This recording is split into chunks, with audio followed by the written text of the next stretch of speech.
Over the last 3 years, I've been able to identify common patterns and secrets that makes a design portfolio attractive to design recruiters and design managers by collecting and studying over 100 portfolios from top designers globally. In today's video, I'm going to be sharing 3 common patterns that makes a UX design portfolio to go from good to great, using real examples and references from my portfolio collection. The 3 common patterns I have observed across the portfolios I've collected so far is 1. Strong visual design, 2. Good storytelling, and 3. A great personality. Good portfolios are able to combine 1 or 2 of these patterns, but great portfolios are able to combine all 3 seamlessly. You're probably wondering, I have what I need from this video, I could as well just move on to the next video. But no, that's not all. There's a method to the madness, and I want to show you how you can weave these patterns into your own portfolio to make your portfolio go from good to great. We're using 3 clear examples from Folio, a website that curates the portfolios of top designers globally in one place. So now let's go into Folio and pick the first portfolio. The first portfolio I'm going to be picking belongs to Michelle Van Heest, so let's visit his portfolio. On Michelle's portfolio, we're on the homepage now, and the first thing that welcomes me on the homepage is, "Hey, nice to meet you, I'm Michelle," and it has a really nice picture of himself, which actually shows a lot of personality as well. A recruiter can most likely already connect with this and say, hey, okay, this is who I'm actually looking at right now. I already know who this person is. And now it also introduces really great visual design in how he's able to like transfer the background of his picture here, which is like the orange or yellow background here, into subtle background of the entire website, which sort of blends from light orange all the way down to white. Very strong visual design. This person understands visual design and has been able to deploy it properly in his portfolio. Now, if you get into the selected works, he then also stretches that visual design further by introducing contrast and good storytelling in showing the actual work that is done, right? So he has like all his projects into huge cards that sort of explains the project. So this is one project, and then when you get here, this is one project, and then when you scroll down again, this is another project, and when you scroll down again, this is another project. All of them have prototypes or visual mock-ups that show that this is what he has done, and then they have small descriptions that explains it with very good contrast. And also the layout is like simple one grid layout for you to scroll through everything. If you go into the About Me page for Michelle's portfolio, we're going to see that he also speaks a little bit about himself at the top here, right? He's not writing a lot, he just speaks a little bit about himself at the top here, and then introduces images again. This is how to show personality on the website, right? He's been able to show it here that, hey, I'm an adventurous person, I enjoy traveling, I enjoy spending time with friends, I enjoy attending events. And then he's also able to like go into more details. If you're interested in reading about more details, he then starts to talk about what he does, when he's happy at work, what his career has brought so far, and also introduces more imagery again, and also speaks about the things that he's been doing on the side, learning new things, traveling, discovering beer, biking, also showing his book collection but not even really talking about it. If you notice, I haven't even gone into his projects, and I've spent about 2-3 minutes on this portfolio already.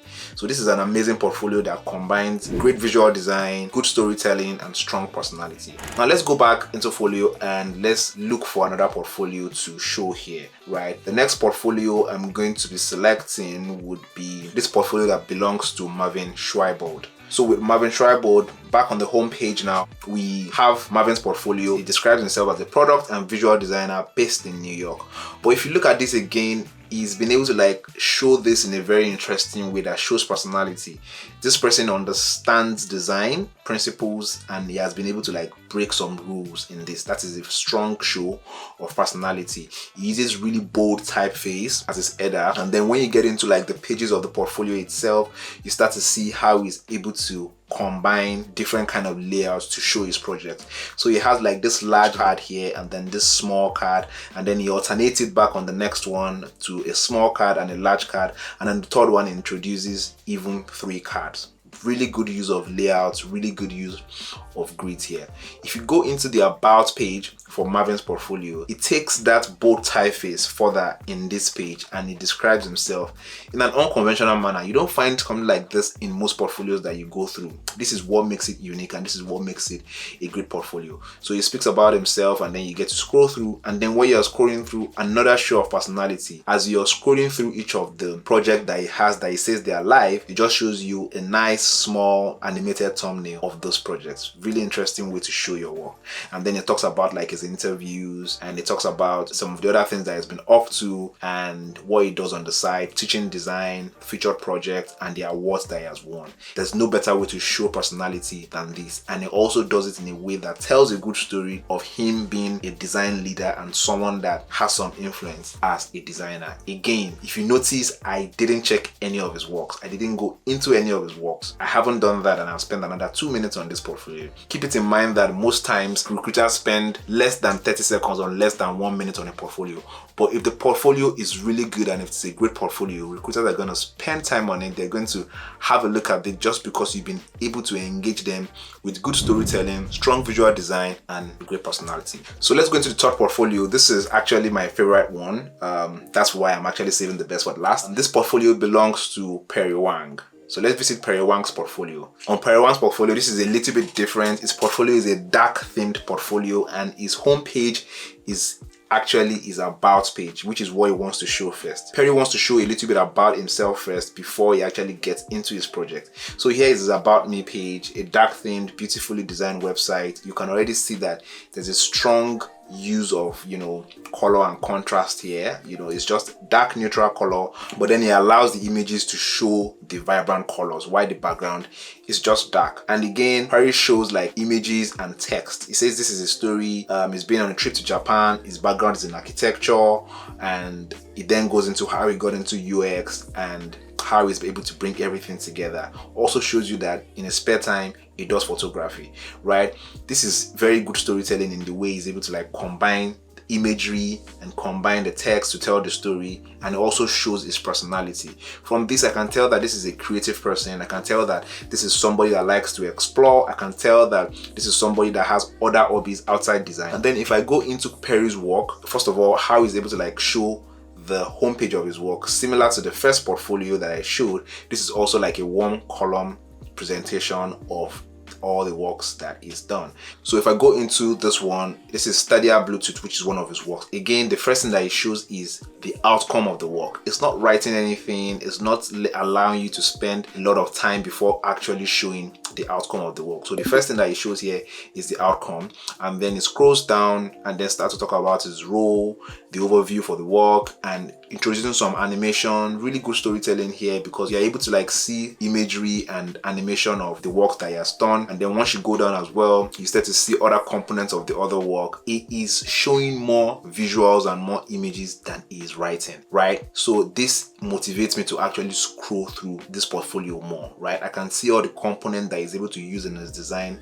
I can tell that the strength of this particular person is user interface design. This person has very strong visual design skills, and is also able to like tell the story of how he's been able to whip everything together, including the feedback from the community that he designed this particular product for, which is actually really interesting. So again, this portfolio is great because it combines great storytelling, great personality, and strong visual design all together. And it doesn't even stop there. It keeps talking about like the problem, and then it starts to talk about like the design principles that help him to get there, the timeline. It is not boring, looking through this portfolio, and that is what you want to be able to achieve whenever you're designing your portfolio. You want to make sure that when recruiters are looking through, it's not the same thing that they've been seeing over and over again in other portfolios. Make sure that looking through your portfolio is not a chore for recruiters, rather it should excite them.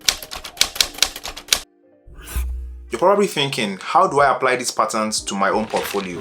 I don't even have enough work to show. My work is not even good enough. I don't even know how to tell a good story. Well, you have to start with what you have. Let me break it down for you quickly. To make the visual design of your portfolio stronger, you need to focus on 3 things. 1, typography. 2, spacing and layout. And then 3, the use of colors. If you look at the portfolios that I've shared initially, you would notice that the common thing amongst all 3 portfolios is that they have a very good use of typography. None of them combine more than 2 fonts. In fact, Michelle's portfolio that I shared actually has just 1 font and is able to use different font weights to show hierarchy. Some of the other portfolios combine 1 header font and then 1 body font. So make sure that your portfolio has at most 2 fonts. If you can use 1 font with different font weights to communicate hierarchy, that's fine. But if you want to use more than 1 font, don't make it to be more than 2. Also, the use of spacing on the examples that I've shown as well. If you notice, there's a very good use of white space, and it doesn't feel like the text or the spacing or the elements on the portfolio website are squished together. There's a consistent use of spacing across each element on the website, and that allows the elements on the website like typography, imagery, cards, and everything to breathe properly. So you want to introduce spacing into your elements that you are putting into your portfolio, so you're not squishing them together. Also, with the use of colors, the examples that I show have really great use of colors in the sense that they're not just mixing different colors on the website, or they're not having like colored text or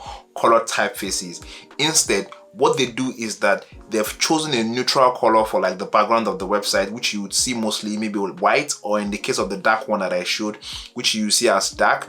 And then they've chosen another neutral color for the text, which is mostly white. But then they allow the imagery to bring in other colors into the portfolio. So they are showing the vibrance of the portfolio using imagery. They are showing the vibrance of the portfolio using their mockups. They are not introducing color anyhow into the website. So that's something that you want to keep in mind. Make sure that your typography is really good by introducing at most 2 fonts. Make sure that your use of spacing and layout is really good by making sure that you're not squishing your elements together on the portfolio, making sure that you're putting enough spacing between each element and the spacing is consistent. And also make sure that your use of color is great by not adding too many colors into the website, or making sure that your actual color that you use are neutral colors and you're using imagery to introduce vibrant colors into the portfolio website. To introduce good storytelling into your portfolio, the most important thing that you can do is to show, don't tell. Think about this anytime you want to write a lot of text. Is there any way I can communicate this using an image or an animated video? Storytelling is not always about writing or speaking. It's about connecting with the emotions of your audience by any means possible. And images connect faster and leave a lasting impression. When you can't use imagery, think about creative ways of landing your message better. For example, in the context of designing a movie streaming app, instead of just having a section title that says user research, you can say that we discovered that users were spending too much time before they found a movie that they could watch. And then you can talk about how you discovered this and how you solved it. To show great personality in your portfolio, think about something that makes you unique as a designer. It could be something slightly visually disruptive, but it still works, or something that could make a viewer more interested in you, maybe like a personal story. Like how Marvin used his bold, misaligned typeface on his website header, or how Mitchell and Perry weaves pictures of their interests and adventures into their About Me page. Pay special attention into how you craft your About Me page. A lot of designers get this wrong and they leave the About Me page as an afterthought, but most times this is where recruiters come to first, or this is where they eventually get to on your portfolio because they want to understand who they are trying to hire. So find creative ways to show who you are to the person viewing your portfolio. For example, you could talk about what your background was like, what inspires you, what are you currently listening to, what are you reading, what's your design philosophy, what are other people saying about you. I could go on and on, but I'm going to stop there, and I hope everything I've said so far helps you to take your design portfolio from good to great.